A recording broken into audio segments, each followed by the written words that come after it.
Hello everyone, my name is Ravi Kumar. मैं आप सभी को आपके प्यारे से यूट्यूब चैनल उन्नति एकेडमी में एक बार फिर से स्वागत करता हूं। हम लोगों ने यानी कि ऑब्जेक्टिव क्वेश्चन शुरुआत किए थे, जिसमें हम लोगों ने सॉलिड चैप्टर के जो क्वेश्चन थे वो लगभग 50 क्वेश्चन हम लोग बना चुके हैं। अब उसके बाद हम लोग जो सोल्यूशन में भी हम लोग 10 क्वेश्चन कर चुके हैं। अब जो है हम लोग उसके जो आगे के जो क्वेश्चन है वो हम लोग करेंगे, जो इम्पोर्टेंट क्वेश्चन है, जो हर बार बिहार बोर्ड में जो है पूछे जाते हैं। तो चलिए हम लोग चलते हैं कि यानी कि क्वेश्चन नंबर 11 में हम लोग करते हैं। क्वेश्चन नंबर 11 में बताया जा रहा है,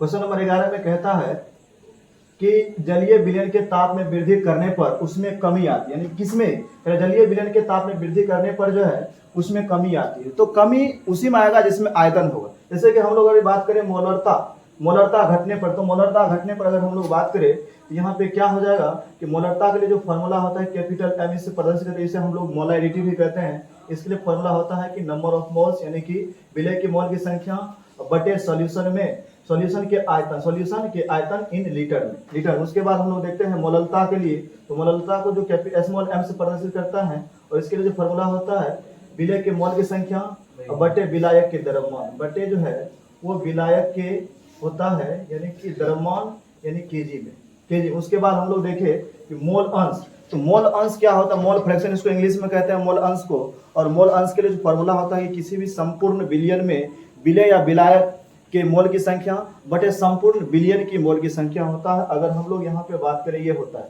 तो इसमें भी आयतन आता नहीं है। और यहाँ पे अगर हम लोग बात करें कि W/W प्रतिशत, इसमें क्या होता है? W/W प्रतिशत को हम लोग कहते हैं यानी कि द्रव्यमान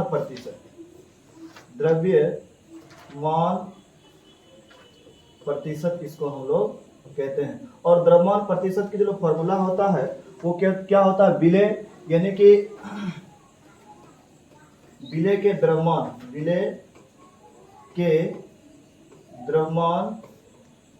ग्राम में बटे होता है विलयन के द्रव्यमान ग्राम में। तो कहने का मतलब यहाँ पे ये हो गया ना, तो यानी कि ऑप्शन नंबर डी में यानी कि वॉल्यूम आया। उसके बाद देखा जाए तो यहाँ पे जो है ऑप्शन नंबर क्या है? जलीय विलयन के ताप में वृद्धि करने पर उसमें कमी आती है, तो कमी आएगा। उसके बाद देखता मोल अंश में भी वॉल्यूम नहीं आया। उसके बाद देखते हैं कि मोलरता में जो है इसमें वॉल्यूम। इसका मतलब है कि इसका जो सही आंसर होगा option number A is the right answer, because क्योंकि इसमें जो है मास यानी कि मोलैरिटी के लिए जो फॉर्मूला होता है number of moles per unit volume in solution, यानी कि इन सॉल्यूशन और इन लीटर में होता है, यानी कि लीटर में वॉल्यूम होता है। उसके बाद हम लोग देखे क्वेश्चन नंबर 12 में कि किसी विलय अवयव के मोलों की संख्या बटे विलायक का द्रव्यमान किलोग्राम में, किसी विलय के अवयव के मोलों की संख्या बटे विलायक का द्रव्यमान किलोग्राम में। हम लोग एक परिभाषा जानते हैं कि मोललता के लिए, यानी कि जो मोलरता के लिए जो परिभाषा होता है कि 1 लीटर सॉल्यूशन में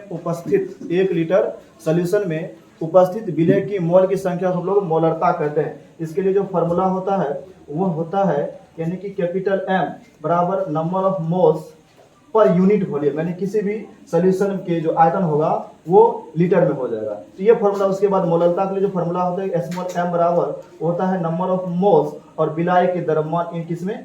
केजी में। तो यहाँ पे देखा जाए किसी विलय अवयव के मोल की संख्या विलायक के द्रव्यमान किलोग्राम में, तो विलायक के द्रव्यमान यहाँ पे क्या है? इस फॉर्मूला में किलोग्राम में। और मोल अंश के लिए जो हम लोग फॉर्मूला जानते हैं या विलय या विलायक x1 अगर हम लोग कहें अगर सॉलिड होगा, ये यहाँ पे क्या हो जाएगा? यानी कि इसके मोल्स बटे सॉल्यूशन यानी कि N1 जो यहाँ पे करते हैं N2। उसके बाद अगर देखा जाए तो द्रव्यमान प्रतिशत के लिए जो फॉर्मूला होता है यानी कि W प्रतिशत के लिए जो फॉर्मूला होता है वो होता है विलय के द्रव्यमान बटे यहाँ पे होता है विलयन का द्रव्यमान। तो यहाँ पे ये देखा गया है कि जो मोलरता के लिए फॉर्मूला होता है कि 1 लीटर सॉल्यूशन में उपस्थित विलय की मोल की संख्या को हम लोग मोलरता कहते हैं। और मोलरता को किसी विलय अवयव के मोल की संख्या बटे विलायक के द्रव्यमान किलोग्राम। तो यहाँ पे ऑप्शन नंबर जो है बी में जो है यानी कि किसी विलय के अवयव की मोल की संख्या और विलायक के द्रव्यमान किलोग्राम में जो होता है उसको हम लोग कहते हैं मोलरता। इस हिसाब से जो है हमारा राइट आंसर होगा option number B is the right answer. Next question है कि किसी अवयव के मोल की संख्या सभी घटकों के मोलों की कुल संख्या को परिभाषित, यानी किसी अवयव के मोल की संख्या और सभी घटकों की मोल की संख्या वो परिभाषित करता है।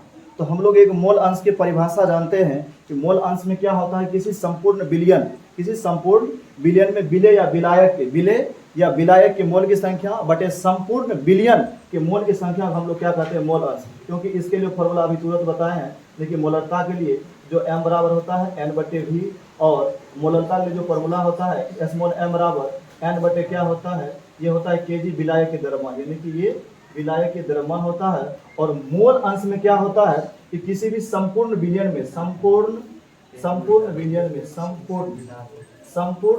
में जो होता है, यानी कि संपूर्ण बिलियन में बिले या विलायक के मोल की संख्या बटे संपूर्ण बिलियन की मोल की संख्या जो होता है वो क्या होता है, मोल अंश। इसका मतलब है इस हिसाब से जो राइट आंसर होगा option number C is the right answer. उसके बाद हम लोग देखते हैं 14 नंबर के जो क्वेश्चन होता है कि आदर्श बिलियन वो है।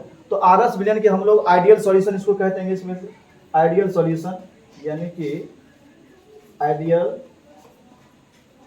सॉल्यूशन जो आइडियल सॉल्यूशन होता है, आइडियल सॉल्यूशन की जो परिभाषा होता है कि जो रॉल्स के नियम पर जो यानी कि सभी सांद्रता पर रॉल्स के नियम को पालन करता है वो आइडियल सॉल्यूशन कहलाता है। और उसमें क्या होता है कि डेल्टा एच की वैल्यू क्या होता है, रॉल्स के यानी कि आइडियल सॉल्यूशन के लिए क्या नियम होता है, ये सबसे पहले सभी सांद्रता पर रॉल्स के नियम के पालन करेगा। उसके बाद क्या हो जाएगा कि डेल्टा मिक्स यानी कि मिश्रण बराबर वो होता है 0 होता है, और डेल्टा मिक्स भी बराबर क्या होता है 0 होता है। ये आइडियल सॉल्यूशन के लिए होता है।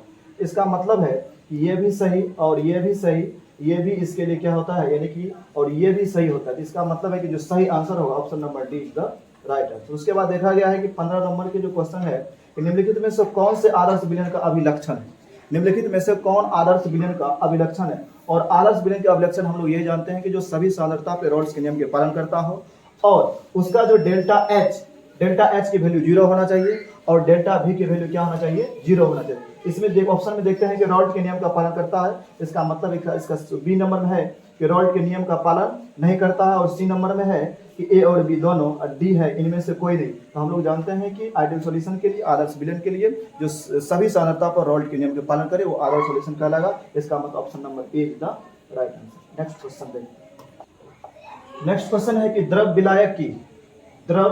विलायक की निश्चित मात्रा में घुल सकने वाली ठोस विलय के अधिकतम मात्रा निर्भर नहीं करती। कह रहा है कि द्रव विलायक की निश्चित मात्रा में घुल सकने वाली ठोस जो है विलय के अधिकतम मात्रा पर जो है निर्भर नहीं करती। ए में है ताप पर, विलय के प्रकृति पर, उसके बाद है जो दाब पर, उसके बाद है विलय के प्रकृति, यानी कि द्रव विलय के निश्चित मात्रा में घुल सकने वाली ठोस विलय की अधिकतम मात्रा जो है वो दाब पर निर्भर नहीं करता, क्योंकि जो ठोस कण होते हैं उस पर दाब का कोई प्रभाव नहीं पड़ता है। इसीलिए दाब पर, क्योंकि ताप पर निर्भर करता है, तो ताप बढ़ाने से उसमें क्या होता है, उसकी काइनेटिक एनर्जी का मान बढ़ जाता है। और विलय के प्रकृति पर भी निर्भर करता है, और विलायक के प्रकृति पर भी निर्भर करता है। यहाँ पे दाब का कोई प्रभाव नहीं पड़ता, लेकिन दाब पर निर्भर नहीं करता। इसका मतलब इसका जो सही answer option number C is the right answer. 17 next question है 17 नंबर में कि निम्नलिखित में से कौन अनुसंख्यक गुणधर्म नहीं है। तो हम लोग कल भी पढ़ चुके थे जो अनुसंख्यक यानी कि कोलिगेटिव प्रॉपर्टी जो है वो विलय के कणों की संख्या पर निर्भर करता है, यानी कि किसी भी विलयन के वह गुण जो विलय के कणों की संख्या पर निर्भर करता है। और ये होते हैं 4 प्रकार के। सबसे पहला जो हम लोग यहाँ पे देखिए 4 प्रकार के होते हैं, यानी कि कोलिगेटिव प्रॉपर्टी। तो कोलिगेटिव प्रॉपर्टी में देखा जाए जो पहला होता है वो होता है RLVP, जिसको हम लोग हिंदी में कहते हैं यानी कि वाष्प दाब में आपेक्षिक अवनमन, वाष्प दाब में आपेक्षिक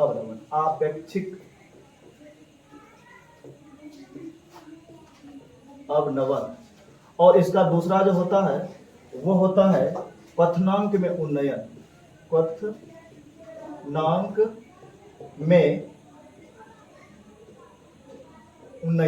और इसका जो तीसरा होता है हिमांक में अवनमन।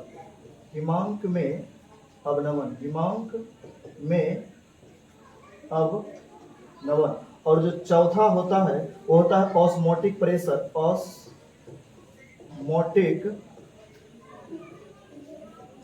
अर्थात इसको हम लोग कहते हैं परिसारकता। प्रसारक दाब। यानी कोलिगेटिव प्रॉपर्टी चार प्रकार होती है। एक तो होता है RLVP, relative lowering in vapour pressure, जिसको हिंदी में हम लोग कहते हैं बाह्य दाब में अपेक्षिक अवनमन, और दूसरा होता है यानी कि पथनांक में उन्नयन, यानी कि पथनांक में एलिवेशन इन बॉइलिंग पॉइंट, और तीसरा जो होता है हिमांक में अवनमन, जिसको हम लोग कहते हैं डिप्रेशन इन फ्रीजिंग पॉइंट, और चौथा जो होता है ऑस्मोटिक प्रेशर यानी कि परिसारक दाब। तो ये चारों में से जो भी होगा वो हमारा क्या होगा, अनुसंख्यिकीय गुणधर्म अर्थात कोलिगेटिव प्रॉपर्टी। तो इसमें जो है हिमांक का अवनमन, पथनांक का उन्नयन और प्रकाशीय क्रियाशीलता के निम्नलिखित में कौन सा अनुसंख्यिकीय गुणधर्म जो है, अनुसंख्यिकीय गुणधर्म नहीं है। तो हिमांक में जो है अवनमन ये तो है, हिमांक में अवनमन ये तो है, हिमांक अवनमन, और यहाँ पे देखा गया बी क्वथनांक उन्नयन, ये भी कोलिगेटिव प्रॉपर्टी है। उसके बाद देखा गया है कि प्रकाशीय क्रियाशीलता, ये कोलिगेटिव प्रॉपर्टी नहीं है, लेकिन ये कोलिगेटिव प्रॉपर्टी नहीं। उसके बाद देखा गया कि बाह्य दाब का अपेक्षिक अवनमन, यानी कि ये भी कोलिगेटिव प्रॉपर्टी है। इसका मतलब मेरा जो सही आंसर होगा option number C is the right answer, क्योंकि प्रकाशीय क्रियाशीलता जो है वो अनुसंख्यिकीय गुणधर्म नहीं है। उसके बाद देखा जाए क्वेश्चन नंबर 18, यानी कि नेक्स्ट क्वेश्चन जो 18 नंबर के है, उसमें देखा गया है कि निम्नलिखित में से कौन किसी विलयन के अनुसंख्यिकीय गुणधर्म यानी कि है। इसमें कह रहा है कि निम्नलिखित में से कौन किसी विलयन का अनुसंख्यिकीय गुणधर्म है। तो सीधी सी बात है, चार गो में यानी कि आरएलवीपी और क्वथनांक में उन्नयन, हिमांक अवनमन, ऑस्मोटिक प्रेशर में से इस चारों में से जो भी होगा वो हमारा क्या कहलाएगा, अनुसंख्यिकीय गुणधर्म। इसका मतलब है जो मेरा जो सही आंसर होगा यानी कि प्रासरण दाब, पृष्ठ तनाव, सी में चालकता, डी में अर्ध जीवन काल। इसका मतलब जो है इसमें चारों में से हमें दिखाई दे रहा है कि प्रासरण दाब, क्योंकि पृष्ठ तनाव तो है नहीं, चालकता तो है नहीं, क्योंकि अर्धजीवन काल ही तो है नहीं। इसका मतलब जो सही आंसर होगा option number A is the right answer. अब हम लोग नेक्स्ट क्वेश्चन देखते हैं। नेक्स्ट क्वेश्चन है कि विलयन के अनुसंख्यिकीय गुणधर्म विलयन के अनुसंख्यिकीय गुणधर्म वे गुण होते हैं जो निर्भर करते हैं। हम लोग सभी पढ़े हैं कि जो विलयन के जो एक कोलिगेटिव प्रॉपर्टी होता है अनुसंख्यिकीय गुणधर्म, वो विलय के कणों की संख्या पर निर्भर करता है। यहाँ पे कणों की आकार, यहाँ पे कणों का आकार नहीं होगा, विलय के प्रकृति भी नहीं होगा, और यहाँ पे देखिए केवल कणों की प्रकृति पर नहीं होगा, केवल कणों की संख्या। जिसका मतलब इसका जो सही आंसर, क्योंकि हम लोग जानते हैं जो कोलिगेटिव प्रॉपर्टी होता है अनुसंख्यिकीय गुणधर्म, ये क्या होता है, विलय के कणों की संख्या पर निर्भर करता है। विलय के कणों की संख्या, विलय के कणों के संख्या पर निर्भर करता है, यानी कि depends upon number of particles of solute. यानी कि इसका जो सही आंसर हो जाएगा इस हिसाब से विलय के कणों की संख्या, यानी कि केवल कणों की संख्या। तो option number D is the right answer. उसके बाद हम लोग नेक्स्ट देखते हैं 20 नंबर के जो क्वेश्चन है, अनुसंख्यिकीय गुणधर्म तब प्रक्षेपित होते हैं, यानी कि प्रक्षेपित का मतलब तब घटित होते हैं। अनुसंख्यिकीय गुणधर्म तब प्रक्षेपित होते हैं जब किसी, यानी कि कह रहा है कि अनुसंख्यिकीय गुणधर्म तब प्रक्षेपित होता है जब, कब होगा, यानी कह रहा है कि किसी अवाष्पिल ठोस को अवाष्पिल द्रव में घोला जाता है। यानी कि हम लोग जब भी कहते हैं कि जो कोई भी यानी कि कोलिगेटिव प्रॉपर्टी में कोई भी कोलिगेटिव प्रॉपर्टी तब होता है जब हम लोग क्या करते हैं, कोई वाष्पशील द्रव में कोई अवाष्पिल ठोस या अवाष्पशील द्रव उसमें डालते हैं, तो उसमें कमी या क्या होता है, फिर वृद्धि होता है। तो वही क्या होता है, कोलिगेटिव प्रॉपर्टी को प्रदर्शित करता है। यहाँ पे एम नंबर किसी अवाष्पशील ठोस को यानी कि अवाष्पशील का जो इंग्लिश होता है यानी कि नॉन वोलेटाइल सॉलिड, इसका क्या हो जाएगा, नॉन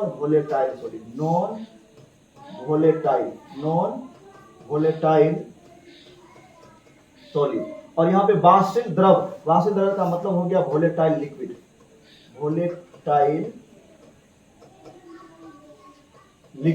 तो यहाँ पे एक अनुसंख्यिकीय गुणधर्म तब प्रक्षेपित होता है, और इसमें हम जानते हैं कि जब यानी कि प्योर सॉल्वेंट में या प्योर लिक्विड में जब हम लोग किसी ठोस या किसी अवाष्पशील द्रव को उसमें डालते हैं तो उसमें कमी या वृद्धि होता है, तो तब जाके कोलिगेटिव प्रॉपर्टी जो है क्या होता है, उत्पन्न होता है। इसमें क्या होता है, किसी अवाष्पशील ठोस को अवाष्पशील द्रव में घोला जाता है। हाँ, ये सही है। उसके बाद देखा गया है कि किसी अवाष्पशील द्रव को यानी किसी नॉन वोलेटाइल लिक्विड को किसी अन्य यानी कि वोलेटाइल यानी कि वाष्पशील द्रव में घोला जाता है, ये भी सही है। उसके बाद यहाँ पे देखा गया है कि 3 में किसी गैस को अवाष्पशील द्रव में घोला जाता है। तो कोलिगेटिव प्रॉपर्टी में किसी गैस को अवाष्पशील द्रव में घोला नहीं जाता है। चौथा ऑप्शन है कि एक वाष्पशील द्रव को एक अन्य वाष्पशील द्रव में घोला जाता है। यानी कोलिगेटिव प्रॉपर्टी तब उत्पन्न नहीं होगा जब दोनों यानी कि लिक्विड यानी क्या हो जाए, वाष्पशील हो जाए। इसका मतलब मेरा जो सही आंसर होगा 1 और 2। इस हिसाब से देखा जाए और इस तरह के क्वेश्चन अब पूछे जाते हैं तो इस तरह के क्वेश्चन जो है हम लोग सबसे पहले पढ़ के पूरी तरह से क्लियर कर लेंगे। यहाँ पे दिखाया गया है कि 1 और 2, और हम लोग देखेंगे कि किस ऑप्शन में 1 और 2 है। तो 1 और जो 2 दिखाई दे रहा है, option number D is the right answer. उसके बाद हम लोग देखते हैं कि यहाँ पे बताया ये गया है कि 21 नंबर क्वेश्चन में ये कह रहा है कौन अनुसंख्यीय गुणधर्म नहीं है, कौन अनुसंख्यीय गुणधर्म नहीं है। तो सबसे पहले हम लोग क्या करते हैं, जो अनुसंख्यीय गुणधर्म हम लोग जो 3 यानी कि 4 जो हम लोग लिखाए थे, तो एक होता है RLVP, RLVP अभी तुरंत लिखाए थे। RLVP को जो हम लोग प्रदर्शित करते, एक होता है यानी कि RLVP, और RLVP को हम लोग प्रदर्शित करते हैं यानी कि del P by P naught, del P by P naught. एक होता है हिमांक में यानी कि क्वथनांक उन्नयन, और क्वथनांक में उन्नयन को हम लोग जो प्रदर्शित करते हैं यानी कि डेल टीवी से प्रदर्शित करते हैं क्वथनांक उन्नयन को। और उसके बाद जो हिमांक अवनमन जो होता है उसको प्रदर्शन करते हैं डेल्टा TF से प्रदर्शित करते हैं। और एक होता है परिसारक दाब, परिसारक दाब को P या कैपिटल पाई से प्रदर्शित करते हैं, जिसका मतलब है कि पाई, डेल्टा TF, टीवी, इस चारों क्या हो जाता है, ये कोलिगेटिव प्रॉपर्टी होता है। उस हिसाब से अगर हम लोग 21 नंबर क्वेश्चन में देखें तो डेल्टा TF कोलिगेटिव प्रॉपर्टी, क्योंकि डेल्टा TF का मतलब होता है हिमांक में अवनमन, क्योंकि इसके मतलब क्या होता है, हिमांक में अवनमन, हिमांक में अवनमन। उसके बाद देखा जाए तो पाई, पाई का मतलब होता है परिसारक दाब, पाई का मतलब हो जाता है परिसारक दाब, जो कि एक कोलिगेटिव प्रॉपर्टी है। उसके बाद देखा जाए तो यहाँ पे केबी, केबी एक क्या है, मोलल कांस्टेंट है, ये कांस्टेंट है, ये कोलिगेटिव प्रॉपर्टी नहीं है। क्योंकि जबकि डेल्टा टीबी जो है क्वथनांक में उन्नयन इसको कहते हैं, क्वथनांक में उन्नयन। तो यहाँ पे देखा जाए तो डेल्टा TF हिमांक अवनमन, डेल्टा टीबी क्वथनांक उन्नयन, और डेल्टा यानी कि पाई जो है परिसारक दाब, तो ये तीनों तो अनुसंख्यीय गुणधर्म है। इसमें जो केबी एक मोलल कांस्टेंट है, ये अनुसंख्यीय गुणधर्म नहीं है। इसका मतलब जो है कौन अनुसंख्यीय गुणधर्म नहीं है, जो सही जवाब होगा option number D is the right answer, क्योंकि केबी जो है अनुसंख्यीय गुणधर्म नहीं है। और नेक्स्ट क्वेश्चन है कि निम्नलिखित जलीय घोल में किसका क्वथनांक उन्नयन अधिकतम होगा। इस तरह के क्वेश्चन में बहुत कंफ्यूजन होता है। इस तरह के क्वेश्चन में किसका क्वथनांक उन्नयन अधिक होगा, किसका हिमांक अवनमन अधिक होगा, या किसका परिसारक दाब अधिक होगा, या फिर हम लोग कहते हैं कि किसका RLVP रिलेटिव लोडिंग इन वेपर प्रेशर यानी कि बास दाब में आपेक्षिक अवनमन किसका अधिक होगा, वो निर्भर करता है भांट हॉफ गुणक। और भांट हॉफ गुणक को हम लोग प्रदर्शित करते हैं I से, किसे I से। और हम लोग सभी जानते हैं जो I का मान होता है नॉन इलेक्ट्रोलाइट, किसके लिए बोले, नॉन इलेक्ट्रोलाइट। नॉन इलेक्ट्रोलाइट का मतलब होता है कि जो जल में घुलकर आयन प्रदान नहीं करता है, जैसे कि मान के चलिए हम लोग कहते हैं यूरिया, जैसे कि शुगर, यूरिया हो गया, शुगर हो गया, ठीक है। उसके बाद हम लोग अभी बात करें ग्लूकोज, या हम लोग बात करें सुक्रोज, हम लोग बात करते हैं सुक्रोज। ये सभी क्या होता है, जल में घुलने के बाद आयन प्रदान नहीं करता है। और जो जल में घुलने के बाद आयन प्रदान नहीं करता है, उसके लिए भांट हॉफ गुणक के जो वैल्यू यानी कि I की जो वैल्यू होती है, उसके लिए इसके लिए जो I का वैल्यू होगा वो होता है 1। इसके लिए क्या होता है 1। और उसके बाद जो इलेक्ट्रोलाइट्स होते हैं, और इलेक्ट्रोलाइट के बारे में हम परिभाषा जानते हैं कि जो जल में कंप्लीट पूर्णतः आयनीकृत हो जाते हैं। और जो जल में पूर्णतः आयनीकृत होगा वो निर्भर करता है कि उसके मोलों की संख्या पर। जैसे कि हम लोग कहते हैं ये सोडियम हाइड्रोक्साइड, ये जल में पूर्णतः आयनीकृत हो जाता है। इसका मतलब है कि सोडियम हाइड्रोक्साइड जब तोड़ेंगे तो यहाँ पे क्या हो जाएगा Na+, और यहाँ पे क्या हो जाएगा OH-। तो यहाँ पे सोडियम के 1 मोल और OH के 1 मोल, तो यहाँ पे क्या हो जाएगा I के वैल्यू यहाँ पे हो जाएगा 2। अब यहाँ पे देखा जाए तो यहाँ पे क्या टूटेगा 2Na+, और SO4-। इसमें यहाँ इसका 1 मोल और 2 सोडियम आयन के मोल, तो यहाँ पे I का जो वैल्यू हो जाएगा, यहाँ पे I का जो वैल्यू हो जाएगा यहाँ पे 3। और इसको जब तोड़ा जाएगा तो ये जो है NH4+ और नाइट्रेट आयन NO3- ये क्या होगा, टूट जाएगा। तो यहाँ पर क्या हो जाएगा, एक मोल ये और 1 मोल ये, सब मिला क्या हो जाएगा 2। और इसको जब तोड़ेंगे ये क्या होगा K+ जोड़ NO 3 माइनस, इसमें भी क्या आएगा 2। तो यहाँ पे ये बात होता है कि जिसके लिए I का वैल्यू अधिक होगा, जिसके लिए I का वैल्यू अधिक होगा, उसका जो हिमांक अवनमन या क्वथनांक उन्नयन या फिर परिसारक दाब या RLVP उसका ही क्या होगा, अधिक होगा। क्योंकि इस तरह क्वेश्चन में कंफ्यूजन बहुत होता है। तो जिसका I का वैल्यू, क्योंकि ये सभी निर्भर करता है भांट ऑफ गुणक, जिसका I का वैल्यू अधिक उसका हिमांक नमन क्वथनांक उन्नयन या फिर हम लोग कहते हैं परिसारक दाब उसका क्या होगा, अधिक। तो यहाँ पे I का वैल्यू हम लोग निकालते हैं कैसे, यानी कि जैसे कि हम लोग क्या कहते हैं कि जो नॉन इलेक्ट्रॉन है उसके लिए I का वैल्यू 1 होता है, और जो इलेक्ट्रोलाइट्स होते हैं उसके आयंस को तोड़ते हैं, और आयंस के तोड़ने के बाद जितने भी हमें मोल, जैसे कि सोडियम तोड़े तो इसमें सोडियम का 1 मोल और OH का 1 मोल, इसका मतलब I का वैल्यू यहाँ पे क्या हो गया 2। उसके बाद हम इसको तोड़े तो 2Na+SO4- के मतलब है सोडियम के 2 मोल, और आयन का नहीं, इसके मोल को जोड़ते हैं, SO4 के 2 मोल, इसका मतलब क्या 2 1 3। उसके बाद जब हम लोग अमोनियम नाइट्रेट को तोड़े, यहाँ पे NH4+ NO3 यानी कि इसका 1 मोल और इसका भी 1 मोल, इसमें क्या आएगा वैल्यू 2। और यहाँ पे जब हम लोग जो है पोटेशियम नाइट्रेट को तोड़े, यहाँ पे K+ और NO3- इसका मतलब इसका भी मोल 1, इसका भी मोल 1, इसका मतलब हो गया 2। तो कहने का मतलब जिसका होगा अधिक और उसका होगा हिमांक अवनमन या क्वथनांक उन्नयन या फिर जो है परिसारक दाब, उसी का अधिक होगा। इसका मतलब मेरा जो सही आंसर होगा सबसे ज्यादा है किसका, यानी कि सोडियम सल्फेट। तो इसका मतलब है कि सही आंसर होगा ये, यानी कि वो I के वैल्यू पर निर्भर करता है। उसके बाद हम लोग देखते हैं क्वेश्चन नंबर 23 नेक्स्ट, कि एक घोल जिसका परासरण दाब को हम लोग सूचित करते हैं, जो परासरण दाब है उसको हम लोग सूचित करते हैं कैपिटल पाई से, और उसकी जो वैल्यू दिया हुआ है, कह रहा है कि एक घोल जिसका परासरण दाब 300 केल्विन पर 0.021 वायुमंडलीय है, वायुमंडलीय को हम लोग ATM कहते हैं, एटमॉस्फेरिक प्रेशर, यानी कि पाई का जो वैल्यू है वो 0.0821 ATM है, 21 ATM है। और यहाँ पे टेम्परेचर दे दिया है वो दे दिया है 300 केल्विन। उसके बाद यहाँ पे देखा जाए, ये देता कह रहा है इस घोल के सांद्रण यानी कि C का वैल्यू क्या होगा। तो हम सभी जानते हैं कि जो कैपिटल पाई के लिए फॉर्मूला होता है वो होता है CR/T। क्या होता है, CR/T।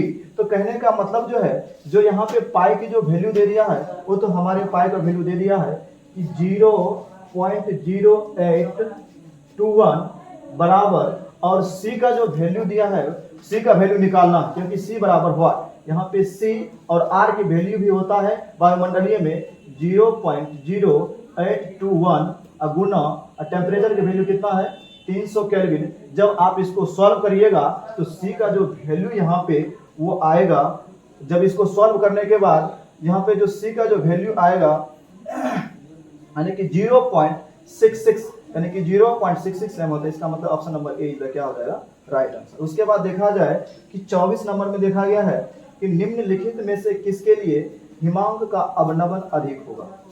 निम्नलिखित में से किसके लिए हिमांक का अवनमन अधिक होगा। हिमांक अवनमन का मतलब ये हो गया कि डिप्रेशन इन फ्रीजिंग पॉइंट। तो डिप्रेशन इन फ्रीजिंग पॉइंट किसके लिए अधिक होगा, यानी कि डिप्रेशन इन फ्रीजिंग पॉइंट, यानी कि डिप्रेशन इन फ्रीजिंग पॉइंट। तो यहाँ पे हम लोग बताए थे कि जिसका I का वैल्यू अधिक होगा उसी का क्वथनांक उन्नयन अधिक होगा, और उसी का हिमांक अवनमन अधिक होगा, उसी का RLVP अधिक होगा, उसी का परिसारक दाब। इसमें देखा जाए जो ग्लूकोज है, ग्लूकोज एक नॉन इलेक्ट्रोलाइट, तो नॉन इलेक्ट्रोलाइट के लिए I का वैल्यू होता है 1, क्योंकि वो जल में घुलकर आयन तो देता नहीं। उसके बाद देखा जाए यूरिया, तो यूरिया के लिए जो I का वैल्यू होता है 1, क्योंकि ये जल में घुलकर आयनीकृत तो होता नहीं है। उसके बाद देखा जाए K2SO4, यहाँ पे K2 जो टूटेगा 2K प्लस जो क्या हो जाएगा कि SO4 माइनस में, इसका मतलब है कि 1 मोल SO4 का 2 मोल 2K प्लस का, इसका मतलब इसमें I का जो वैल्यू यहाँ पे होगा वो कितना हो जाएगा 3। और सोडियम क्लोराइड की क्या हो जाएगा 2, क्योंकि सोडियम क्लोराइड Na+ और Cl- यहाँ पे 2 होगा। उस हिसाब से देखा जाए तो आयु की वैल्यू सबसे ज्यादा हो गया पोटेशियम सल्फेट, और इसी का जो है हिमांक अवनमन सबसे ज्यादा होगा, इसी का हिमांक अवनमन सबसे ज्यादा होगा। अब हम लोग चलते हैं नेक्स्ट क्वेश्चन में।